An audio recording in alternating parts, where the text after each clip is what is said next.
अस्सलाम वालेकुम students. Last time हमने डिस्कस किया था होम्योस्टेसिस के चैप्टर को, जो कि कंप्लीट हो गया था।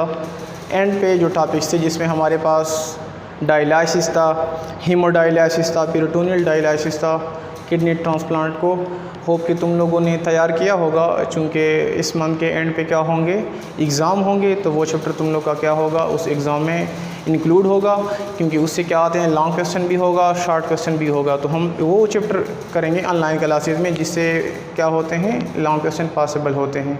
लेटर ऑन होप के कॉलेजेस ओपन हो जाएंगे, लेकिन अगर इन केस ऑफ नहीं होते तो लेटर ऑन जो जिस चैप्टर से शॉर्ट क्वेश्चन आते हैं हम वो बात पे करेंगे। तो आज हम एक न्यू चैप्टर स्टार्ट करेंगे जिसका हमारे पास है कोऑर्डिनेशन एंड कंट्रोल। पहले हम आते हैं कि व्हाट इज़ कोऑर्डिनेशन, यानी कोऑर्डिनेशन किस चीज़ को बोलते हैं। कोऑर्डिनेशन हमारे बॉडी में इस तरह प्लांट के बॉडी में क्या होते हैं, डिफरेंट टाइप ऑफ सेल होते हैं। अब वो सेल मतलब हर एक सेल्स के जो सेल के टाइप से हर एक सेल का टाइप का काम अलग अलग होता है, जिसको हम कहते हैं labour of division among the cells. लेकिन ये सेल बॉडी जो एक काम करती है तो वो एक ख़ास टाइप सेल की वजह से नहीं होती, बल्कि क्या होते हैं बॉडी के अंदर जितनी भी सेल्स है, जितनी भी टिश्यूज़ हैं या ऑर्गन्स है, वो मिल के काम करते हैं। बॉडी के अंदर सेल, टिश्यूज़ या आर्गन जब मिल के काम कर लेते हैं, एक फंक्शन परफॉर्म करते हैं, एज अ यूनिट का काम करते हैं, तो इसको हम बोलते हैं कोऑर्डिनेशन। डिफिनीशन लिखे, इसके बाद फिर मैं एग्जांपल की तरफ आता हूँ। डिफिनीशन हम किस लिखते हैं कि the cooperating working, the cooperative working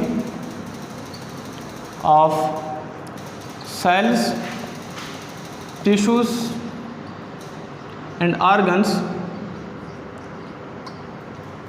in organized and integrated manner, in organized and integrated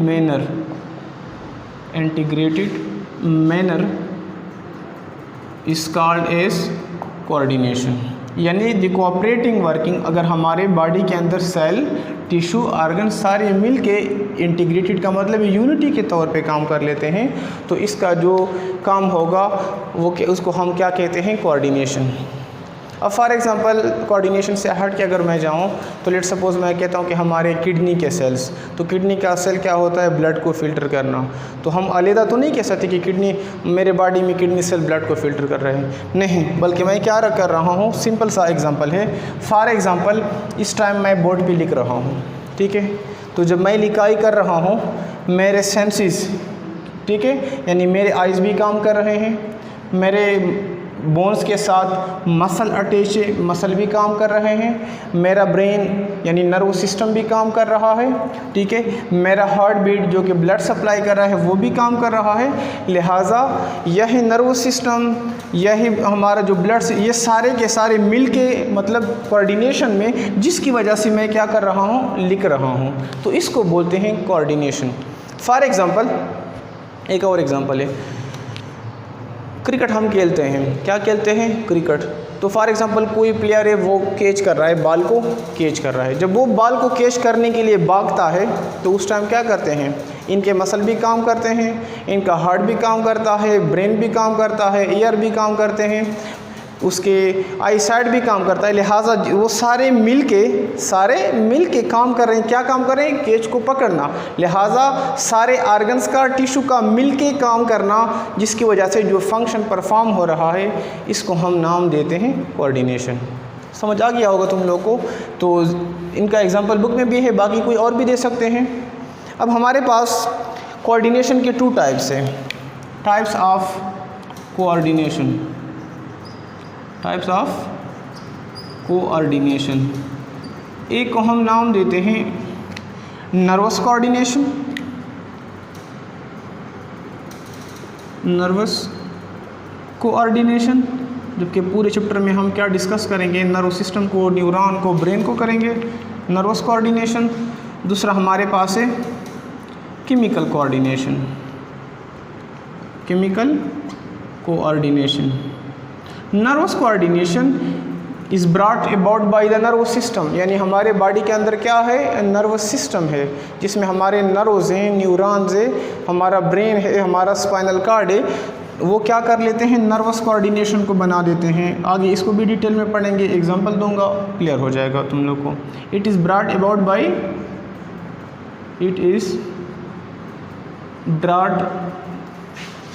about by nervous system.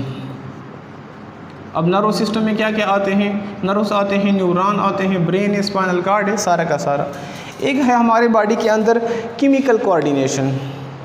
Chemical coordination यानी वो in the form of nervous system था, न्यूरॉन, ये क्या होता है, केमिकल की फॉर्म में होता है, और इसको कौन लेके जाते हैं, endocrine system. It is brought about bye endocrine system. अब लिटिल बिट मैं यहाँ भी बता देता हूँ, बाकी लेटर ऑन हम डिटेल में जाएंगे कि एंडोक्राइन सिस्टम किस चीज़ को बोलते हैं।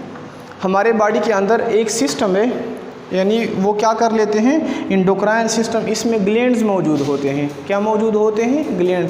तुम लोगों ने पढ़ा होगा प्रीवियस क्लास में कि पिट्यूटरी ग्लैंड है, थायराइड ग्लैंड है, पैराथायराइड है, एड्रिनल है। तो यहाँ पे इनमें जाने से पहले मैं लिटिल बिट बता देता हूँ कि व्हाट इज़ ग्लैंड। ग्लैंड क्या होता है, बॉडी के अंदर या एक सेल या ग्रुप ऑफ सेल जब कोई ऐसा प्रोडक्ट पैदा करता हो जो कि बॉडी के लिए फ़ायदेमंद हो, तो इस सेल या ग्रुप ऑफ सेल को मैं एक नाम देता हूँ gland. It is a cell और group of cell which secrete useful substances या विच सिक्रीट हार्मोन। अब जो एंडोक्राइन सिस्टम है, इसमें डिफरेंट ग्लैंड्स है, वो ग्लैंड्स क्या पैदा करते हैं, हार्मोन पैदा करते हैं। हार्मोन क्या होता है, एक किस्म का केमिकल मैसेंजर होता है, यानी ये वहाँ पे नर्व्स की फॉर्म में, नर्व इम्पल्स की फॉर्म में, यहाँ पे केमिकल की फॉर्म में। तो इस वजह से हम इसको कहते हैं केमिकल कोऑर्डिनेशन। एनिमल बॉडी के अंदर नर्वस कोऑर्डिनेशन भी मौजूद है, केमिकल कोऑर्डिनेशन भी मौजूद है, जबकि प्लांट बॉडी के अंदर सिर्फ केमिकल कोऑर्डिनेशन है, वहाँ पे नर्वस कोऑर्डिनेशन नहीं है। तुम लोगों ने कभी देखा हो कि किसी पौधे का दिमाग होता है, नहीं होता ना, तो वहाँ पे क्या होते हैं, सिर्फ केमिकल कोऑर्डिनेशन होता है, जो कि प्लांट बॉडी को, डिफरेंट पार्ट्स को आपस में क्या करते हैं, कनेक्ट कर देते हैं। अब हम आते हैं कोऑर्डिनेशन एक्शन की तरफ, कि कोऑर्डिनेशन किस तरह बॉडी के अंदर बिल्टअप होती है, इनमें कौन कौन से कंपोनेंट्स इन्वॉल्व होते हैं और हर एक कंपोनेंट का रोल क्या होता है। तो पहले मैं एक पाथवे की फॉर्म में तुम लोग को समझा देता हूँ, लेटर ऑन मैं एक एक चीज़ डिस्कस कर देता हूँ। Coordination action,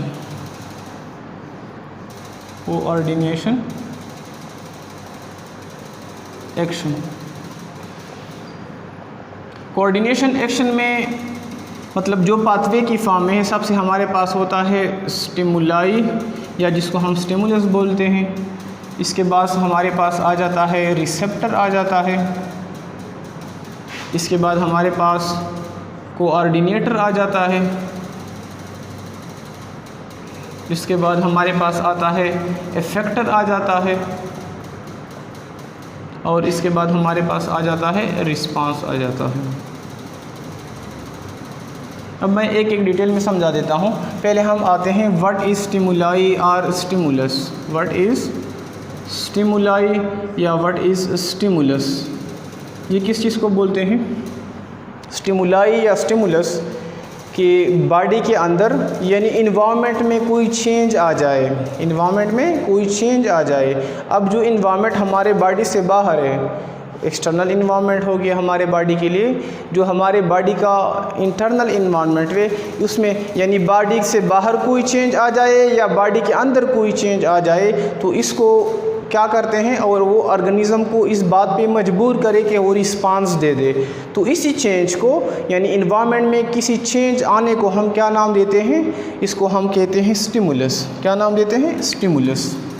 any change in the environment, any change in environment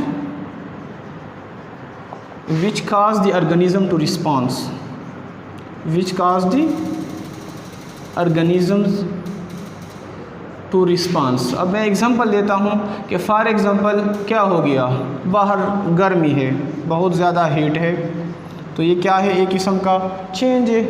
या क्या हो गया, बहुत ज़्यादा सर्दी हो गई, ठीक है, या बहुत ज़्यादा हवा है, या सिंपल सा स्टिमुलाई, ये भी चेंज है कि फॉर एग्जांपल स्टूडेंट बैठा हुआ है और मैं जाके उसको लगाऊंगा, तो जब लगाऊंगा तो ये स्टूडेंट के लिए क्या होगा, इन्वायरमेंट चेंज हो रहा है ना, यानी उसके लिए कोई चेंज आ रहा है इन्वायरमेंट में, तो वो क्या होगा, स्टिमुलस होगा या स्टिमुलाई होगा। सेकंड नंबर पे है हमारे पास रिसेप्टर। रिसेप्टर किस चीज़ को बोलते हैं, तुम लोग देखा होगा बड़े बड़े यूनिवर्सिटीज़ के एडमिशन ऑफिस में या हॉस्पिटल पे जाके वहाँ पे लिखा होता है रिसेप्शन। रिसेप्शन बोलते हैं किसी चीज़ को रिसीव करना, क्या करना, किसी चीज़ को रिसीव करना। तो हमारे बॉडी के अंदर, यानी बॉडी के अंदर जो हमारे सेंस आर्गन है, कि जिस तरह हमारे आई साइट हो गया, हमारा जो ईयर हो गया, हमारी स्मेलिंग हो गई, हमारा टच हो गया, हमारा टेस्ट हो गया, ये क्या है, हमारे बॉडी के अंदर क्या करते हैं, रिसेप्टर है। रिसेप्टर किस चीज़ को बोलते हैं, यानी अगर इन्वायरमेंट में कोई चेंज आ गया तो ये उस चेंज को डिटेक्ट कर रहा है, बाहर या इंटरनल इन्वायरमेंट में कोई तब्दीली आ गई तो वो कौन मालूम करता है, हमें किस तरह पता चलेगा, लिहाजा रिसेप्टर के ज़रिए हमें पता चलेगा कि क्या हो गया, कोई चेंज आ गया। It detect the stimulus, it detect the stimulus. कौन कौन से हैं, फॉर एग्जांपल रिसेप्टर हमारे पास क्या है, हमारे आइज़ हैं, हमारा नोज़ है, स्मेल को करता है, हमारे ईयर हैं, हमारा टेस्ट हो गया, ठीक है। इसी तरह बॉडी के ऊपर और भी, बॉडी के अंदर भी रिसेप्टर होते हैं, जो ब्लड वेसल्स है उसके ऊपर भी मौजूद होते हैं कि हमारा ब्लड प्रेशर कम हो गया या ज़्यादा हो गया, क्योंकि ब्लड प्रेशर कम या ज़्यादा होगा तो वो हमारे इंटरनल बॉडी में चेंज आ रहा है, कौन मालूम करता है, ब्लड वेसल पे क्या मौजूद होते हैं, रिसेप्टर। इसी तरह फॉर एग्जांपल हम किसी क्या कर लेते हैं, हमें कोई मारता है, हमें दर्द होता है, तो जिस्म के ऊपर पेन रिसेप्टर लगे होते हैं, तो इनका काम स्टिमुलस को डिटेक्ट करना। थर्ड नंबर पे जो हमारे पास कोऑर्डिनेशन एक्शन का है वो है कोऑर्डिनेटर। क्या है, कोऑर्डिनेटर। कोऑर्डिनेटर में क्या मौजूद होते हैं, यानी कोऑर्डिनेटर, स्टिमुलस आ गया, रिसेप्टर ने क्या किया, रिसेप्टर ने स्टिमुलस को डिटेक्ट किया, रिसेप्टर जाके देगा कोऑर्डिनेशन को, कोऑर्डिनेशन फिर आगे जाके रिस्पांस करेगा। अब कोऑर्डिनेशन में हमारे पास अगर हम बात करें नर्वस सिस्टम के हवाले से, नर्वस कोऑर्डिनेशन की बात करें तो इसमें हमारे पास है ब्रेन है और स्पाइनल कार्ड है। स्पाइनल कार्ड में लास्ट पे एग्जांपल दूंगा, क्लियर हो जाएगा, सिंपल सा है, कंफ्यूजन बिल्कुल नहीं है। अगर हम केमिकल कोऑर्डिनेशन की बात करें तो वहाँ पे जो कोऑर्डिनेटर है, जिसको हम इंटीग्रेटर भी कहते हैं, तो वहाँ पे क्या होते हैं, ग्लैंड्स होते हैं। फोर्थ नंबर पे हमारे पास है इफेक्टर है।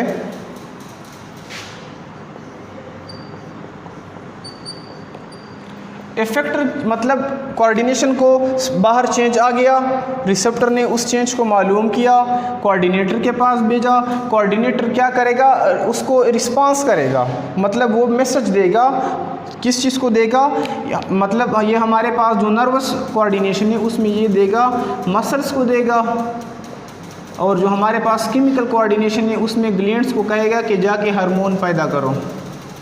लास्ट पे जो हमारे पास जो एक्शन होगा उसको हम बोलेंगे रिस्पांस।